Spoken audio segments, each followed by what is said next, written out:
Bonjour à tous et bienvenue à cette présentation sur la théorie des orbitales moléculaires frontières ou FMO. Aujourd'hui, nous allons explorer comment cette théorie permet de comprendre les interactions et la réactivité chimique.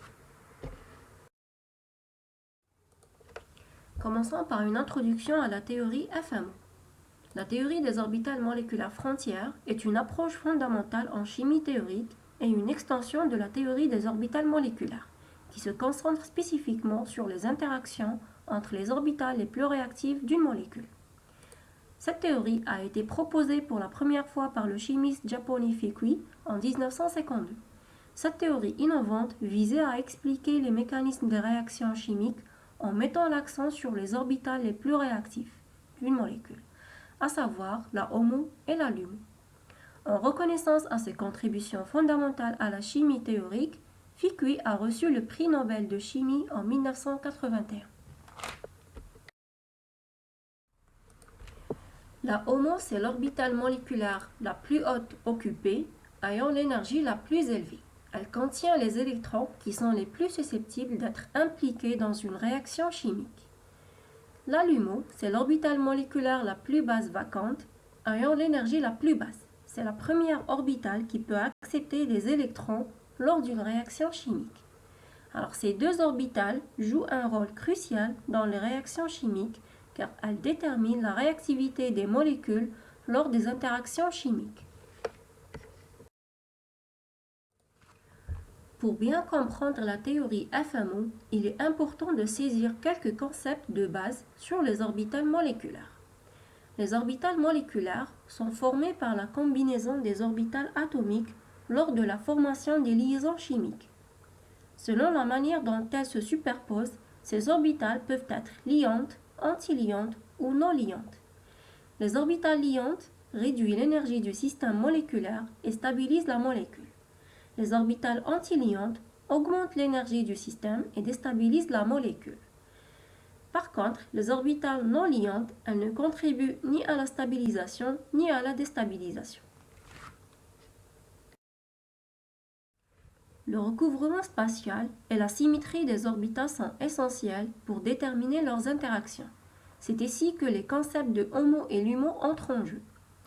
Fikui a démontré que l'interaction entre la HOMO d'une molécule et la LUMO d'une autre pouvait prédire la réactivité chimique. Cette approche a révolutionné notre compréhension des réactions chimiques en fournissant un cadre théorique pour analyser et prévoir les résultats des interactions moléculaires.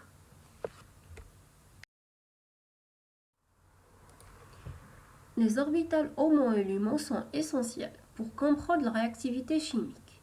Les électrons de la HOMO peuvent être transférés vers la LUMO d'une autre molécule, facilitant ainsi les réactions.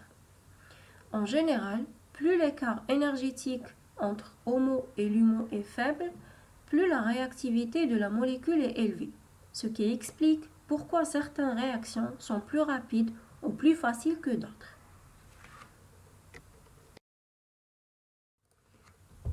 Pour mieux comprendre ces interactions, il est utile de visualiser les orbitales HOMO et LUMO à l'aide des logiciels de modélisation moléculaire. Ces outils permettent de visualiser en 3 dimensions les orbitales moléculaires, offrant ainsi une perspective claire sur la distribution spatiale des électrons au sein des molécules. Par exemple, avec des logiciels comme Gaussian, Hypercam ou Spartan, il est possible de générer des représentations précises des orbitales HOMO et LUMO. Alors ces visualisations montrent non seulement la forme des orbitales, mais aussi leurs orientations ou leurs extensions dans l'espace moléculaire. En observant ces images, on peut identifier les zones où les électrons sont les plus densément localisés, ce qui correspond aux régions les plus réactives d'une molécule.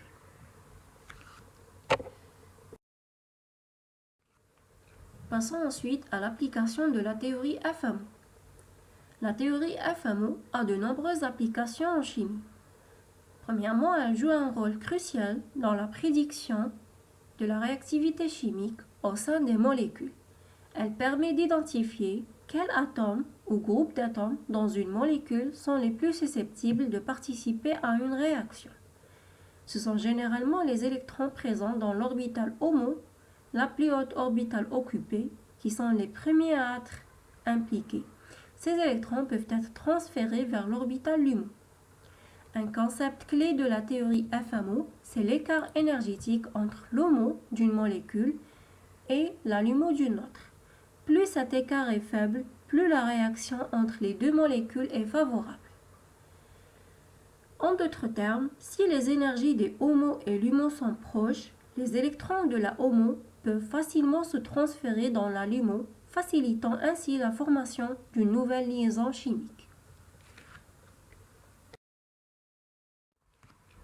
De plus, la théorie FMO est extrêmement utile pour identifier les sites nucléophiles et électrophiles dans une molécule. Les sites nucléophiles qui sont riches en électrons sont souvent associés à l'HOMO. Ce sont ces régions de la molécule qui sont les plus susceptibles de donner des électrons lors d'une réaction. A l'inverse, les sites électrophiles qui sont pauvres en électrons sont souvent associés à la LUMO. Ces sites sont les plus susceptibles de recevoir des électrons.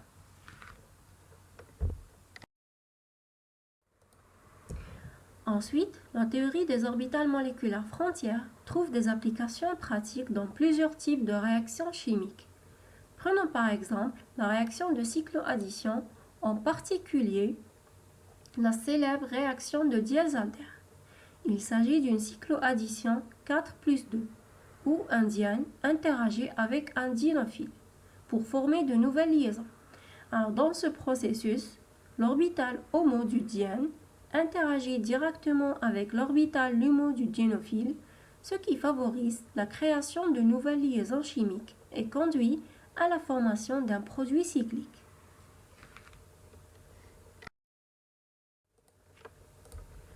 Un autre domaine où la théorie FMO est particulièrement utile est l'analyse des interactions acide-base de Lewis.